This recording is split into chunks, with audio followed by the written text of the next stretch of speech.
Hello and welcome to Sister's audio recording of One Day in the Life of Ivan Denisovich.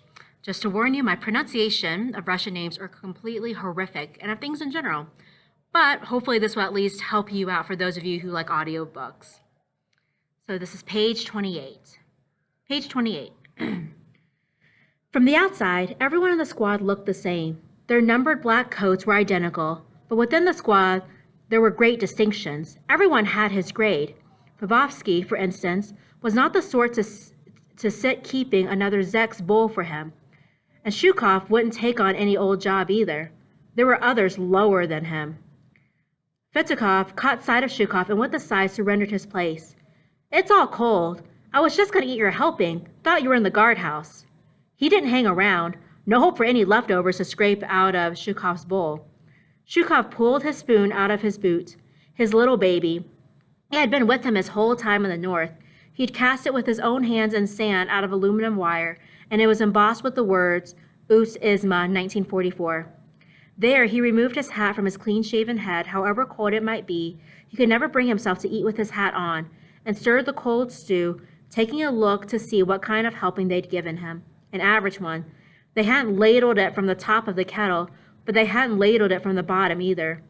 Fitikov was a sort, when he was looking after someone else's bowl, took the potatoes from it. The only good thing about stew was that it was hot, but Shukov's portion had grown quite cold. However, he ate it with his usual slow concentration.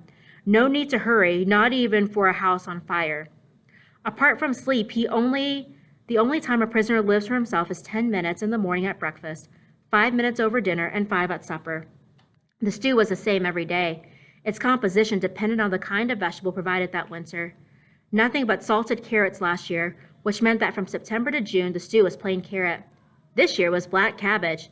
The most nourishing time of the year was June. Then all vegetables came to an end and were replaced by grits. The worst time was July. Then they shredded nettles into the pot. The little fish were more bone than flesh. The flesh had been boiled off the bone and had disintegrated, leaving a few remnants on head and tail.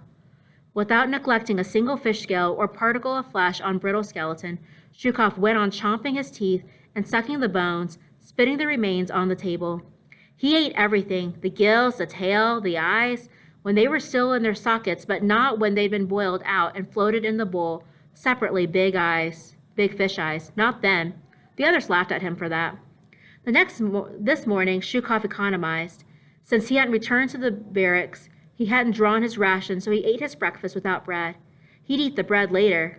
Might be even better that way. After the vegetable stew, there was magara, that damn Chinese oatmeal. It had grown cold, too, and had set into a solid lump. Shukov broke it up into pieces. It wasn't only that the oatmeal was cold, it was tasteless, even when hot, and left you no sense of having filled your belly. Just grass, except that it was yellow and looked like cereal. They'd gotten the idea of serving it instead of cereals from Chinese. It was said, when boiled, a bowlful of it weighed nearly a pound. Not much of an oatmeal, but that was what it passed for.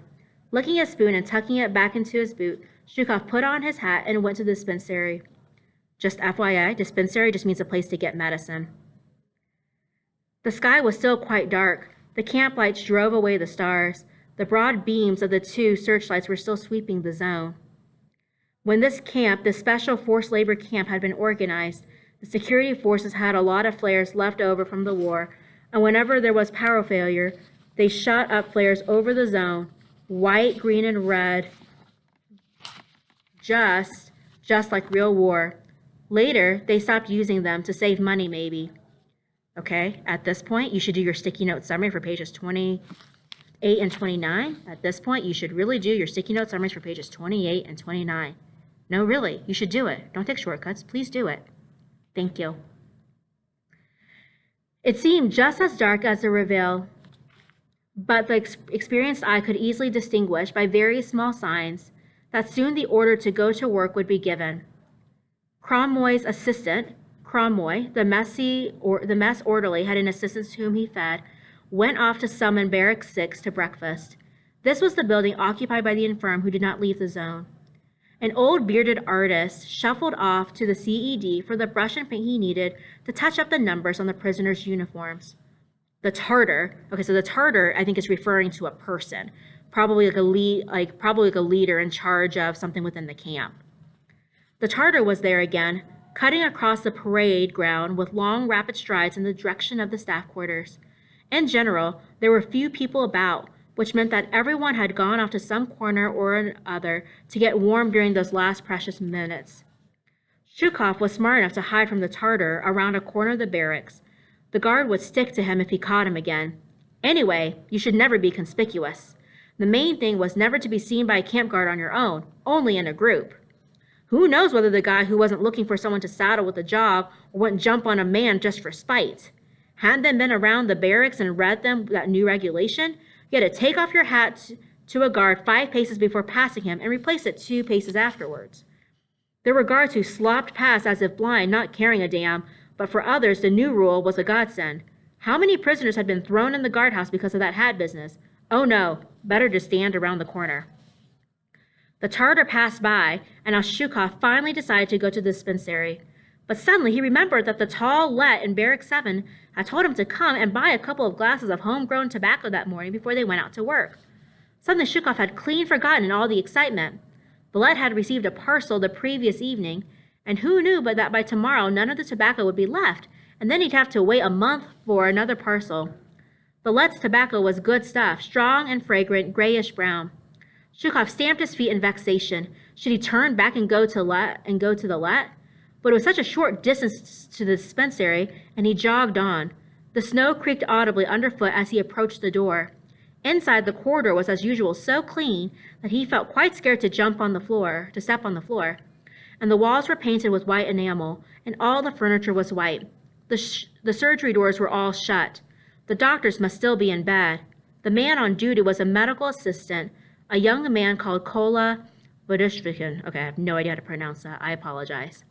He was seated at a clean little table, wearing a small white cap and a snow-white smock, writing something. There was no one else in sight. Zhukov took off his hat as if in the presence of one of the authorities, and, letting his eyes shift in the camp manner where they had no business to shift, he noticed that Kolya was writing in even, neatly spaced lines, and that each line, starting a little way from the edge of the page, began with a capital letter. He realized, of course, that Kola was not doing official work, but something on the side. But that was none of his business. Well, Nikolai Simonovich, it's like this. I'm feeling sort of rotten, said Zhukov shamefacedly, as if coveting something that didn't belong to him. Kola raised his big placid eyes from his work. His number was covered by his smock. Why have you come so late? Why didn't you report sick last night? You know very well there's no sick call in the morning. The sick list has already been sent to the planning department. All right, now's a great time to do your sticky note summary. Just to kind of help you out, notice that Zhukov, he's trying to get a sick day. He's trying to he's trying to miss work for being sick, but they don't seem to be too keen on writing him a sick note, so to speak, or to be recording him as sick. So again, go ahead and do your sticky note summary for pages 30 and 31. Okay, page 32. Zhukov knew all of this. He knew that it was even harder to get on the sick list in the evening. But after all, Kolya, you see, when I should have come last night, it didn't ache. And now it does? And what is it? Well, if you stop to think of it, nothing aches, but I feel ill all over. Zhukov was not one of those who hung around the dispensary. Vodushkin knew this, but in the morning he had the right to exempt from work 2 men only, and he had already exempted them. Their names were written down under the glass. It was greenish on his desk, and he had drawn a line across the page. Well, you ought to have considered that earlier. What are you thinking about? Reporting sick just before roll call? Come on, take this.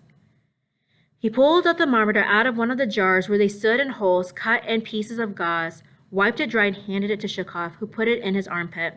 Zhukov sat on a bench near the wall right at the very end, so that he nearly tipped it up. He sat in that uncomfortable way, involuntarily emphasizing that he was unfamiliar with the place and that he'd come there on a minor matter. Vodushkin went on writing. The dispensary lay in the most remote and deserted corner of the zone, where no sounds of any sort reached it. No clocks or watches ticked there. Prisoners were not allowed to carry watches. The authorities knew the time for them. Even mice didn't scratch there. They'd all been dealt with by the hospital cat, placed there for a purpose.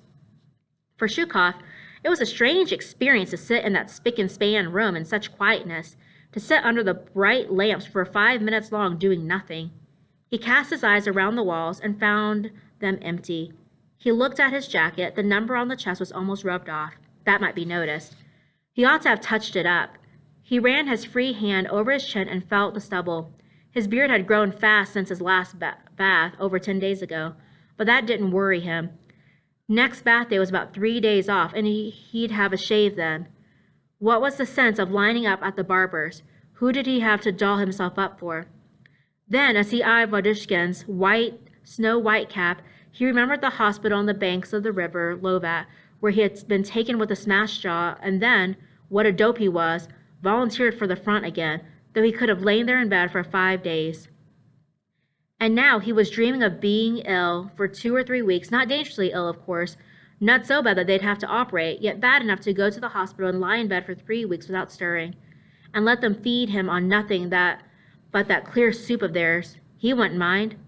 But he recalled now that they didn't let you lie in bed, even in the camp infirmary.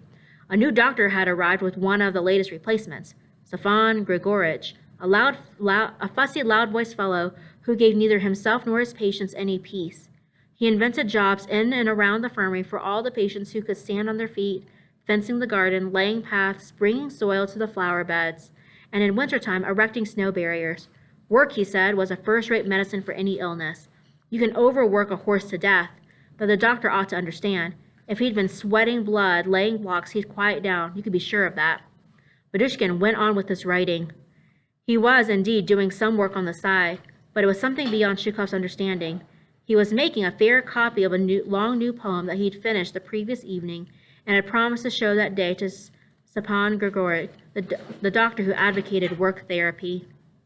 All right, you may go ahead and do your sticky note summary for pages 32 and 33.